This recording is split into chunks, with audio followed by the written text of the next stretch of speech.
The thing about humanity's admission into the Galactic Coalition was that nobody had bothered to read the fine print. Oh, sure. The Council had skimmed the application, noted the species designation, acknowledged that Earth possessed rudimentary faster-than-light capability, and rubber-stamped the whole affair with the enthusiasm of a bureaucrat 3 minutes before lunch break. What they hadn't anticipated was that humans would treat everything, including higher education at prestigious military academies, like a competitive blood sport. Station Prometheus 7 hung in the darkness between star systems like a particularly aggressive chandelier, all sharp angles and defensive arrays. The Celestial Defense Academy had educated the Coalition's finest warriors for 3 centuries, which meant its halls had seen every conceivable form of combat prowess.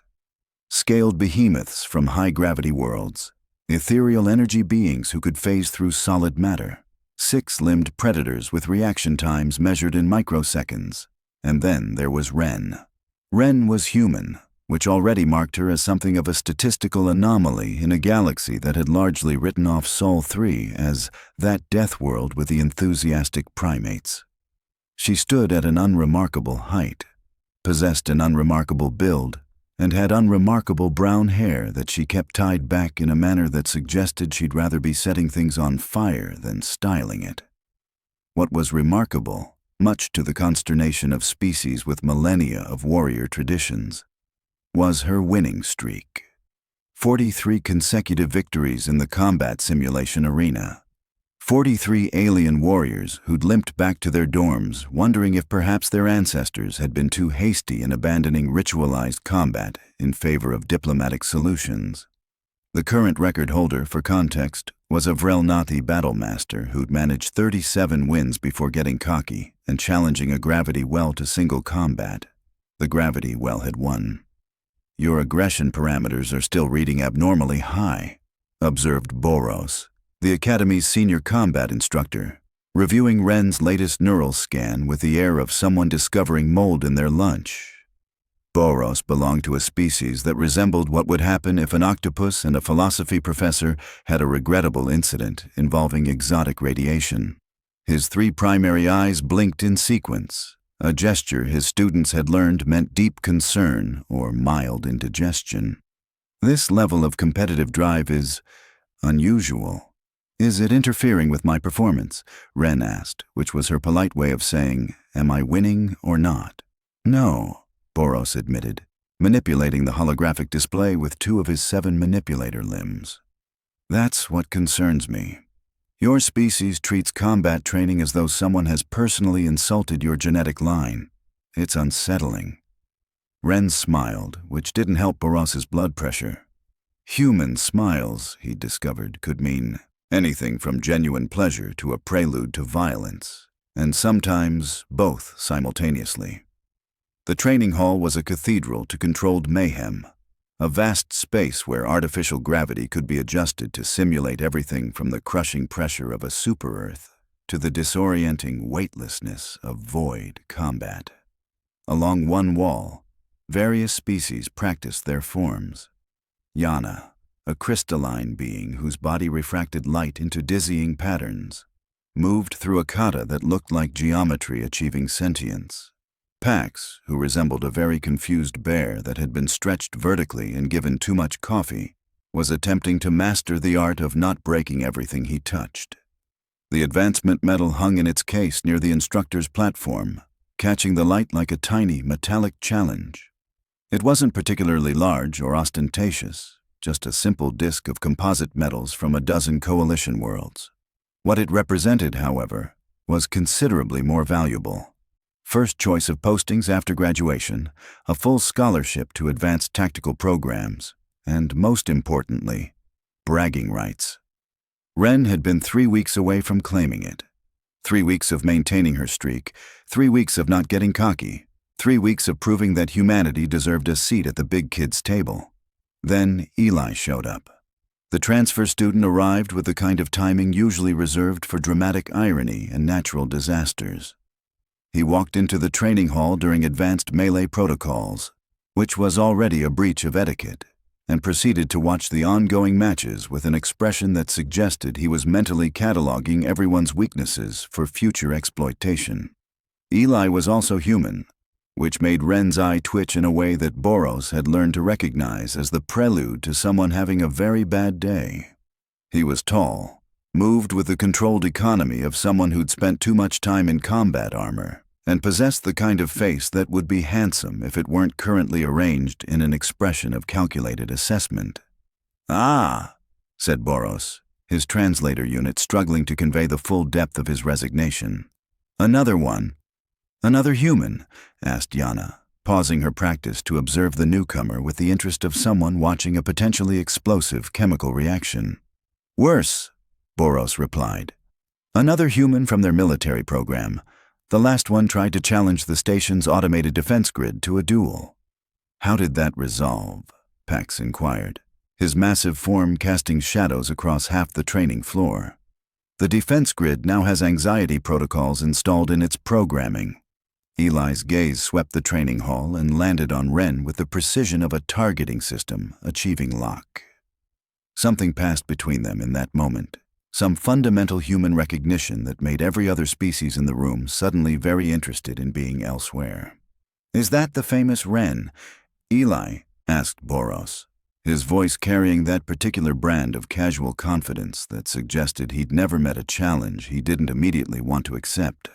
"That depends," Ren replied before Boros could formulate a diplomatic response. "Are you the infamous Eli who got kicked out of the Earth Defense Force's advanced program for creative interpretation of the rules of engagement?" Eli's smile could have cut glass. Creative victory is still victory. So is technically not losing while everyone else does the actual work. The temperature in the training hall seemed to drop several degrees, which was impressive given that the environmental systems were regulated by AI that didn't believe in metaphorical atmospheric changes. Boros made a sound like a sigh being dragged through a compression chamber. "Humans," he muttered to Yana, "have a courtship ritual that involves determining if their potential mate could kill them in single combat. I'm increasingly convinced this is not a joke." "Should we intervene?" Yana asked, her crystalline structure humming with concern.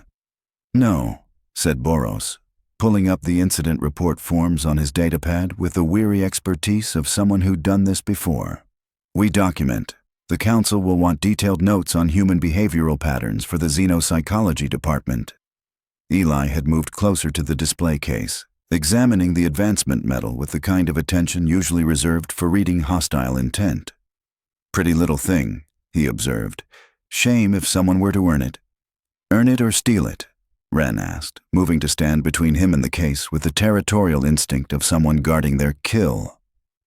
"Is there a difference in combat?" "Yes," Ren said flatly. "One involves honor, the other involves being the kind of person who needs to sleep with a mirror to feel loved." Pax made a choking sound that might have been laughter.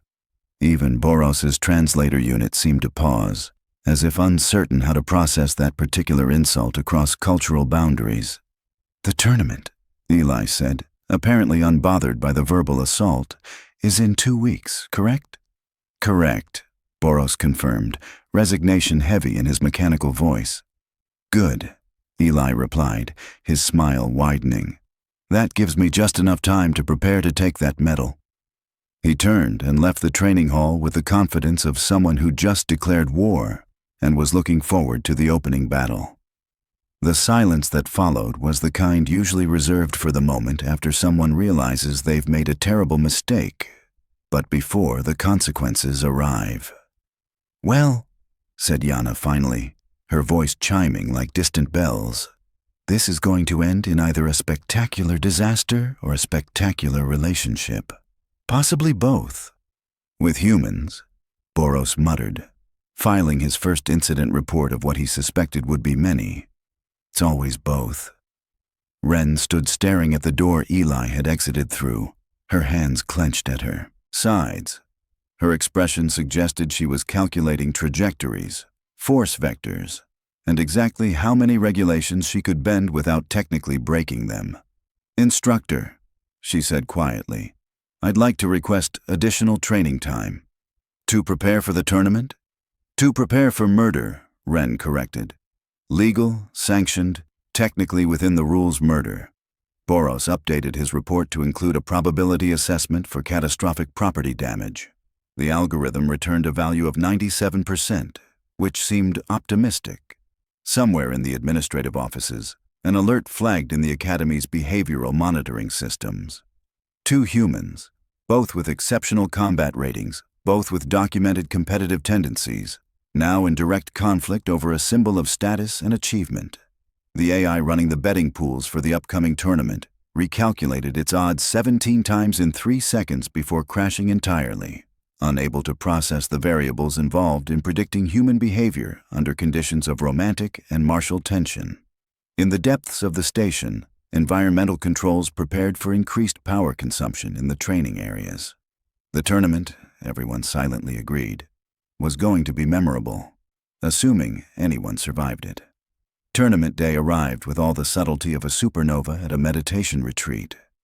The main arena had been configured for maximum spectacle, which in galactic terms meant multiple gravitational zones, environmental hazards that could liquefy the unprepared, and seating for approximately 3,000 spectators who'd paid good money to watch students beat each other senseless in the name of education. The betting pools had reopened after emergency maintenance, though the AI still twitched whenever someone mentioned the human brackets.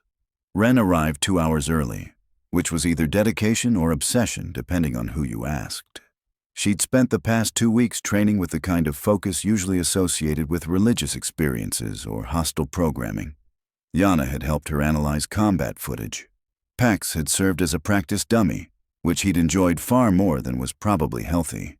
Even Boros had contributed, offering cryptic advice about finding balance between aggression and strategy, then immediately filing paperwork to request hazard pay. The early rounds were, to put it charitably, educational in the way that watching someone discover fire by accidentally setting themselves ablaze is educational. A Horthian champion, all chitinous plates and serrated limbs, faced off against a Centauri diplomat warrior who could manipulate localized magnetic fields. The match lasted 47 seconds before the Horthian realized that having metal-based armor near someone who could create magnetic anomalies was what the humans called a tactical oversight. He was found later, stuck to the ceiling, contemplating his life choices. Pax fought next, his massive frame, giving him reach advantage against a nimble Pelrathi scout. The problem with being large and strong, as Pax discovered, was that agility-focused opponents treated you like mobile terrain. He spent most of the match trying to grab someone who kept using his shoulders as a launching platform. The judges called it after the Pelrathi managed to tie Pax's arms together using his own momentum. In the post-match interview, Pax admitted he was still not entirely sure what happened, but it was probably impressive. Ren's first match was against a Zethian Blade Master, a species known for having 4 arms and approximately 0 chill when it came to edged combat. The Zethian entered the arena with 4 vibro weapons, each humming with enough energy to slice through hull plating. Ren entered with knuckle grips and what Boros had described as that expression humans get when they're about to do something that will require extensive incident reports. The match began with traditional formalities, which the Zethian observed with the precision of someone who'd studied for centuries. Then combat commenced, and Ren immediately threw sand in all 4 of the Zethian's eyes. "Is that legal?" someone in the crowd asked. Boros checked his datapad. Technically, environmental manipulation is allowed. She brought sand to a weapon fight. She brought preparedness to a weapon fight, Boros corrected. There's a difference. While the Zethian flailed, Ren closed distance, got inside the reach of all 4 blades, and proceeded to demonstrate why humans had developed extensive grappling techniques. The match ended with the Zethian tapping out furiously, all 4 hands slapping the mat in rapid succession. In the medical bay afterward, the Zethian was heard muttering something about humans and their complete disregard for martial elegance. Eli's matches were different. Not better, not worse, just profoundly different in a way that made the judges reconsider their understanding of combat sports. His first opponent was a brawl heavy fighter, a species that resembled ambulatory mountains with anger management issues. The conventional approach would be to avoid direct confrontation, use speed and technique to overcome raw power. Eli walked directly into the brawl's opening charge, took a hit that should have hospitalized him, and used the momentum to flip himself up and over, landing on the brawl's shoulders. Before anyone could process what had happened, he'd wrapped his legs around the brawl's neck and was calmly applying pressure to specific nerve clusters he absolutely shouldn't have known about. The brawl went down like a collapsing building. How did he know brawl physiology? Yana asked, her crystalline form flickering with confusion. Humans, Boros said wearily, have a disturbing tendency to study anything they might eventually fight. It's a survival trait from their homeworld. What did they fight on their homeworld? Everything, including each other, especially each other. Eli's second match involved a Farine phase fighter who could temporarily shift out of sync with normal space-time. Standard tactics were useless because you couldn't hit what wasn't technically there. Eli apparently hadn't read the manual on standard tactics. He spent the first minute of the match doing nothing, just standing in the center of the arena with his eyes closed. The Farine circled, phased in and out, testing for openings. Then Eli moved, not toward where the Farine was, but where he would be after phase shifting. He timed it perfectly, catching the Farine mid-materialization with a strike that shouldn't have been possible to predict. The arena went silent. "He's reading phase differentials," Yana whispered, her voice gone quiet with something approaching awe or horror. "He's reading patterns," Boros corrected. "Humans are exceptional at pattern recognition. It's how they predict prey behavior, weather changes, and apparently quantum-adjacent phenomenon." The Farine didn't last another minute. By the time the finals arrived, the entire academy had packed into the arena. Students who'd never shown interest in combat sports suddenly discovered passionate opinions about human fighting styles. The betting pools had crashed again. Somewhere, a xenopsychology professor was writing a thesis that would make her career. Ren and Eli faced each other across the arena floor, and the tension was thick enough to require anti-gravitic compensation. "Fancy meeting you here," Eli said, his casual tone completely at odds with the controlled violence radiating from his stance. "I'd say likewise, but I'm not surprised," Ren replied. "Cockroaches always survive." "That's the spirit. Nothing says, 'I respect my opponent,' like comparing them to insects." "I respect your ability to irritate. It's genuinely impressive." Omir, the tournament referee, and a being composed primarily of organized light, pulsed with the color frequency that meant, "For the love of entropy, can we just start the match?" His species had abandoned physical bodies specifically to avoid this kind of tedious biological drama. The opening bell chimed, a pure tone that seemed to make the air vibrate. They moved simultaneously, which was both predictable and terrible. Ren opened with a feint, testing Eli's reactions. He didn't take the bait, instead circling to control distance. She adjusted, pressing forward with a combination that would have overwhelmed her previous opponents. Eli deflected, redirected, and countered with an efficiency that suggested he'd been studying her matches as thoroughly as she'd been studying his. It became immediately clear that this wasn't going to be a quick fight. They traded strikes, each exchange a conversation in violence. Ren's style was direct, aggressive, built on the principle that the best defense was overwhelming offense. Eli's was adaptive, responsive, turning enemy momentum into counterattacks. 5 minutes in, both were bleeding from minor cuts. 10 minutes in, the crowd had gone from cheering to watching in stunned silence. 15 minutes in, Boros was updating his medical preparedness protocols. "They're going to kill each other," Pax observed, his massive form leaning forward with concern. "Worse," Yana corrected. "They're evenly matched. This could go on indefinitely." Ren shifted tactics, going for a grapple that would leverage her lower center of gravity. Eli read it, started to counter, then seemed to reconsider at the last possible microsecond. He let her get the hold, then used it to throw himself backward, turning her momentum against her. They hit the mat hard enough to trigger arena sensors. What happened next would be debated in combat analysis classes for years. Eli had position, leverage, and what should have been a submission lock. Ren had determination, flexibility that shouldn't have been anatomically possible, and apparently a complete disregard for ligament safety. She twisted. He compensated. She shifted weight. He countered. They rolled across the arena floor like a complex physics problem achieving consciousness. Then Eli did something that made every combat instructor in the audience wince. He grabbed Ren's arm at an angle that technically wasn't a joint lock, technically wasn't illegal, but definitely qualified as what humans called a dick move. It used a pressure point that temporarily scrambled nerve signals, causing her grip to falter for just a fraction of a second. That fraction was enough. Eli reversed their positions, secured an actual submission hold, and before Ren could formulate a counter, Omir's light pulsed with the color of match completion. The arena remained silent for approximately 3 seconds, which is an eternity when thousands of beings are trying to process what they've just witnessed.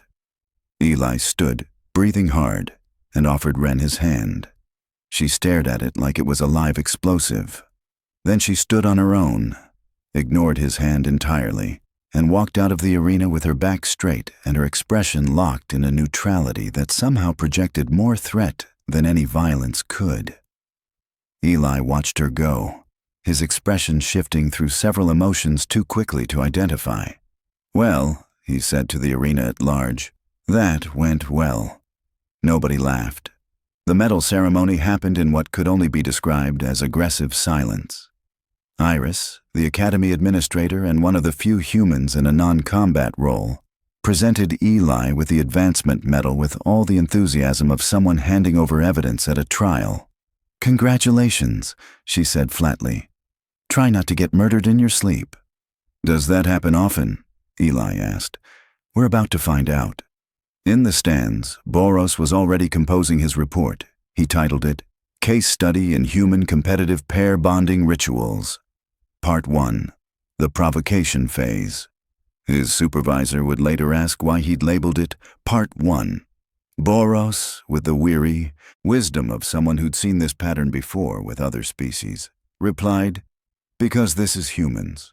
There's always a Part 2, and it's always worse." In the corridor outside the arena, Ren stood alone, staring at her reflection in a viewport. Behind her reflection, stars moved in their ancient patterns, indifferent to human drama. She touched the spot on her arm where Eli's pressure point strike had landed. It still tingled, nerve signals misfiring in confusion. Her expression shifted into something that made her reflection look briefly dangerous. "Okay," she said to the stars, to herself, to whatever was listening. "He wants to play technical. Let's see how he handles comprehensive." Somewhere in his newly assigned quarters, Eli was examining the medal he'd won. It was nice, well crafted, a symbol of achievement. It felt hollow. He set it down and pulled up Ren's combat profile on his datapad, beginning a detailed analysis he suspected he'd need sooner rather than later. On both their records, a notification appeared. Paired assignment for advanced survival protocols. Team composition, non-negotiable. The Academy's AI, having recovered from its betting pool trauma, calculated the probability of both students surviving the assignment at a solid 63%. Then it recalculated accounting for human stubbornness, cooperation resistance, and proximity-based conflict escalation. The new probability was 41%, with a margin of error that looked suspiciously like a digital shrug. Tournament day ended with Eli holding a medal and Ren holding a grudge. The smart money, what little remained in the functional betting pools, was on the grudge. The thing about obsession is that it looks remarkably similar to dedication until someone checks the browser history. Ren's datapad had become a shrine to strategic planning, combat footage, physiological weaknesses, reaction time analysis, dietary habits that might affect performance. If information about Eli existed in the Academy database, Ren had accessed it, cross-referenced it, and weaponized it. "This is concerning," Yana observed, her crystalline form refracting the glow of multiple screens in Ren's quarters. "You've watched his third match 47 times. 48, Ren corrected, replaying a sequence frame by frame. "There's a tell in his left shoulder before he commits to grappling. Microsecond delay. You're developing countermeasures to microsecond delays. I'm developing countermeasures to everything." Pax, occupying approximately half the available floor space, made a sound like worried gravel. "The paired assignment briefing is in 2 hours. You'll have to work together." "I can work with him," Ren said, her tone suggesting she could also work with a live grenade, but preferred not to. "Professionally, efficiently, right up until the moment I get my rematch." The paired assignment was Boros's idea of either team building or species compatibility testing. Students were sent into the Academy's deep simulation zones, environments that replicated everything from hostile planetary surfaces to derelict spacecraft. The objective was simple: survive 72 hours, complete mission parameters, don't die in ways that required extensive paperwork. Teams were assigned algorithmically to maximize learning potential, which was administrator speak for deliberately create friction and see what happens. Ren and Eli. Non-negotiable. Boros had included a smiley face in the assignment notification, which everyone agreed was deeply unsettling coming from a species without a traditional face. The briefing room was designed for intimidation, all dark surfaces and holographic threat assessments. Iris stood at the front, looking like she'd rather be anywhere else in the galaxy. "Your scenario," she began, manipulating the display, "is a failed colony ship. Life support is degrading. Hostile automated systems are active. You have limited equipment. The objective is to reach the escape pods before catastrophic failure." "Sounds simple," Eli said from his seat across the room. "It's not," Iris replied flatly. "The mortality rate for this scenario is 12%. "That's actually not bad," Ren observed. "That's the mortality rate for teams that cooperate." The silence that followed had weight. "You'll be monitored," Iris continued. "Intervention will occur only if death becomes probable rather than possible. Medical teams are standing by. Your gear is standard loadout, no modifications, no special requests." She fixed both humans with a look that could have flash-frozen hydrogen. "The Academy has invested considerable resources in your education. Try not to waste that investment by killing each other in creative ways." "No promises," Ren and Eli said simultaneously, then glared at each other for the audacity of synchronized speech. The simulation began 6 hours later. The colony ship materialized around them in uncomfortable detail. Failing lights, atmosphere thick with recycled air gone stale, the distant sound of systems dying in cascading failure. Eli checked his equipment with practiced efficiency. Standard combat knife, emergency beacon, portable scanner, ration pack that looked like compressed regret. Ren was already moving, heading toward what her scanner indicated was the main corridor. "Shouldn't we establish a plan?" Eli called after her. "The plan is don't die and get to the pods. Feel free to complicate it with strategy." "You're still angry about the tournament?" Ren stopped, turned, and her smile could have stripped paint. "Angry implies emotional investment. I'm simply looking forward to our inevitable rematch, where I demonstrate the full range of pressure points I've been studying. Did you know humans have 17 particularly sensitive nerve clusters? I've memorized all of them. That's disturbingly specific. I'm a disturbingly specific person." They moved through the dying ship in hostile silence, each taking point alternatively, neither trusting the other completely but both competent enough to avoid immediate disaster. The first hostile system activated when they reached the engineering section. Automated defense drones, pre-collapse security that couldn't distinguish between intruders and survivors. 3 drones. Military-grade targeting. Limited cover. Ren went left. Eli went right. Neither communicated the plan, but both executed it with a synchronization of people who understood combat geometry. Ren drew fire, her movements erratic enough to confuse targeting algorithms. Eli flanked, using debris for cover, and disabled the first drone with a thrown piece of shrapnel that severed a critical sensor array. The second drone tracked Ren as she rolled behind a collapsed bulkhead. It never saw Eli coming from above, dropping from a damaged catwalk to land directly on its chassis, his knife finding the processing core with surgical precision. The third drone recalculated, identified both targets as high threat, and prepared to fire at maximum output. Then Ren threw her emergency beacon directly into its intake vent. The resulting electromagnetic pulse was beautiful, brief, and completely fried the drone's systems. They stood in the aftermath, breathing hard, surrounded by sparking wreckage. "Nice throw," Eli admitted. "Nice knife work," Ren replied. Then they both seemed to remember they were supposed to hate each other and looked away simultaneously. In the monitoring station, Boros watched the playback with interest. 47 seconds, he noted. They cleared a 3-drone encounter in 47 seconds.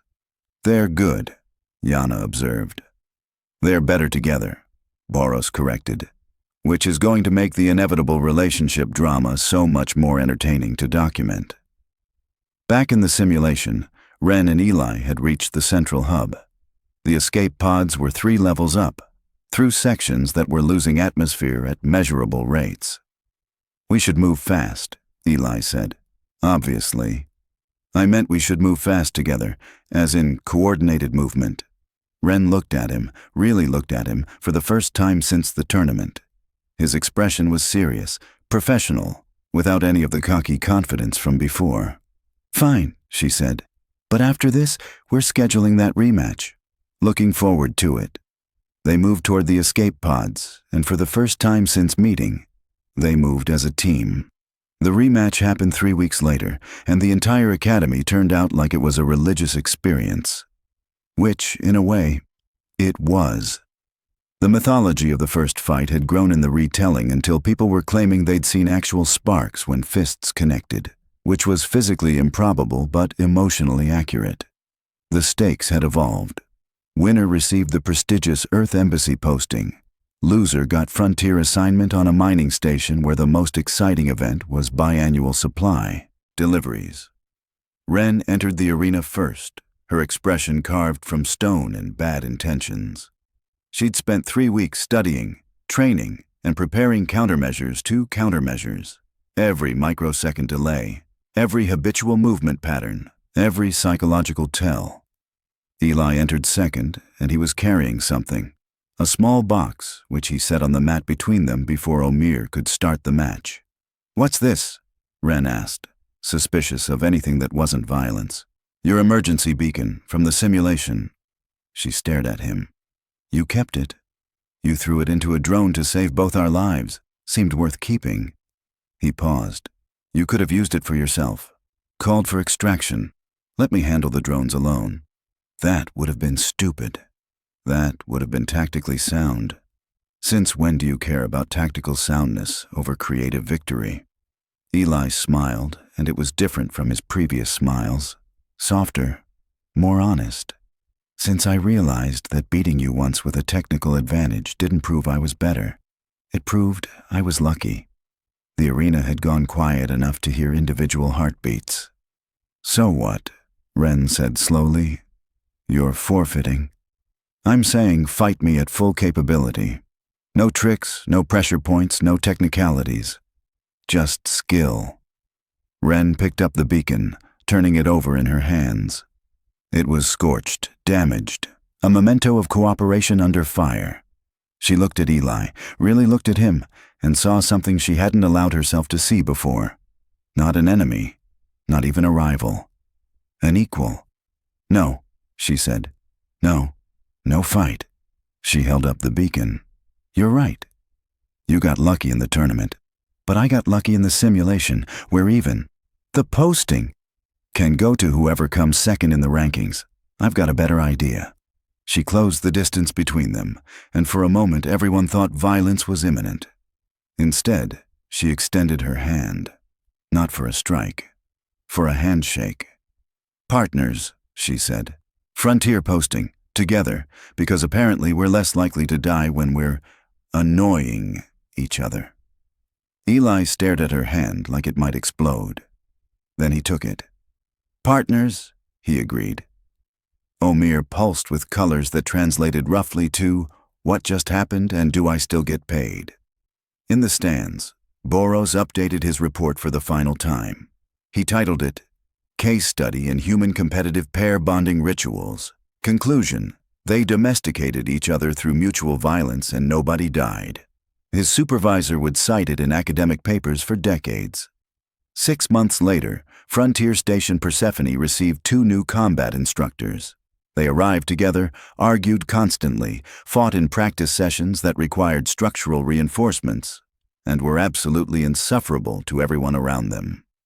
They were also the most effective combat team the Frontier had ever seen. "Are they together?" asked a confused alien cadet, watching Ren and Eli coordinate a training demonstration, with the precision of people who'd either spent too much time fighting each other or too much time studying each other. Possibly both. "Define together," replied the station commander. "Are they romantically involved?" The commander watched Ren execute a throw that Eli countered by turning it into a joint lock that Ren escaped by doing something that looked anatomically inadvisable. They ended the sequence by both landing hits simultaneously, then arguing about who'd won. "Honestly," the commander said, "I don't think even they know, but they're terrifying, effective, and seem happy. With humans, that might be as good as it gets." In the practice arena, Ren and Eli reset for another round. "You're getting slow," she observed. "You're getting predictable," he countered. "Want to bet on who wins this round? Loser buys dinner?" "Deal." They engaged, and it was beautiful, brutal, and precisely balanced. Some species, the galaxy had learned, bonded through grooming rituals or pheromone exchange or elaborate courtship dances. Humans, apparently, bonded by hitting each other repeatedly until they figured out if the other person was worth keeping around. The method was questionable. The results, however, were hard to argue with, especially since nobody wanted to get close enough to argue with either of them.